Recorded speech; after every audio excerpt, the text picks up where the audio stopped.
I just dropped my daughter off at her first day of acting camp, and I can't even describe to you how excited and elated I am, for many reasons, including the director of this particular camp was the director of a play that I was in 30 years ago, Joseph and the Amazing Technicolor Dreamcoat. And this is something my daughter wants to do. I'm not trying to live vicariously through my daughter. I'm so glad she has the acting bug as well. And I'm thrilled that the director I worked with 30 years ago has an acting camp now.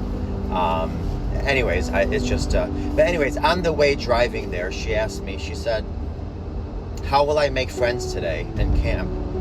And I told her, I said, we were having a conversation. One of the things that I told her is, I would be less concerned with how you're going to make friends and more concerned with how you're going to be a friend. What kind of a friend are you going to be? And I wanted to get on here and kind of ask you the same question. We're so concerned with, what is my spouse doing? What is my significant other doing to make me happy? What is my partner doing to make me feel safe? And those are needed and important. But when's the last time we took a look in the mirror and asked, what am I doing? How am I showing up in this marriage? What am I doing to be the best partner, spouse, significant other ever?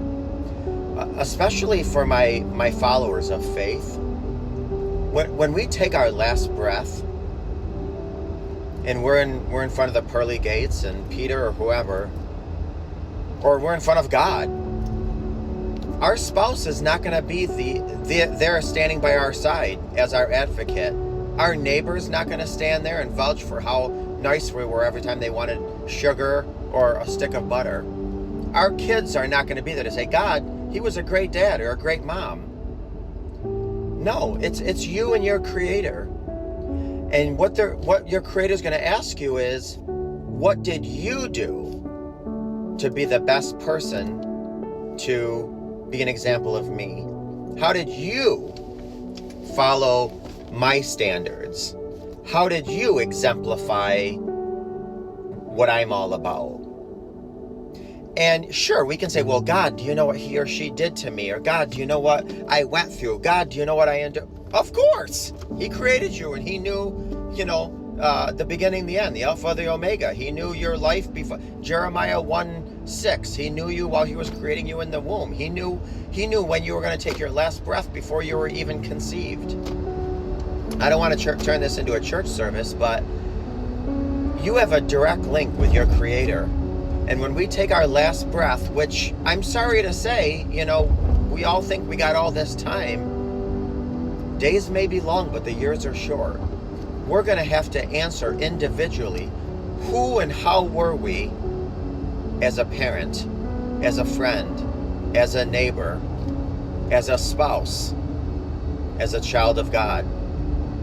All excuses he's heard before, they don't matter. We were given instructions. I say all the time, one of my favorite analogies is the word Bible, basic instructions before leaving Earth. Did you follow these instructions? Not with any excuse. Do you know what happened to my kids? Do you know what happened with me and my spouse? Do you know what happened? Of course he does. Bad things happen to good people. We were never promised a life of heartache free. We were just promised that we would be walked with side by side when we were going through something. But again, I digress. Be less concerned with what others are doing. What was it? Lincoln or whoever it was? Ask not what your country can do for you. Ask what you can do for your country. Ask not what your people around you can do for you. I want to feel safe. I want to feel happy. I want to feel loved. I want to feel valued. Look in the mirror. How are you giving yourself everything you want? Stop putting that responsibility on everybody else around you. What are you giving yourself? You know what kind of food you need. Go eat it. If I want protein, I don't tell my spouse, my kids, my neighbor, I know what my body needs. I go and I eat protein. And for chisel, I'll have some chocolate if my body wants and craves and needs. I'm just saying, give yourself what you need. Create in yourself who you want to be. What kind of person are you? And most importantly, again, for my people of faith, are you going to be able to represent yourself in the way that you are called to represent yourself when you take your last breath?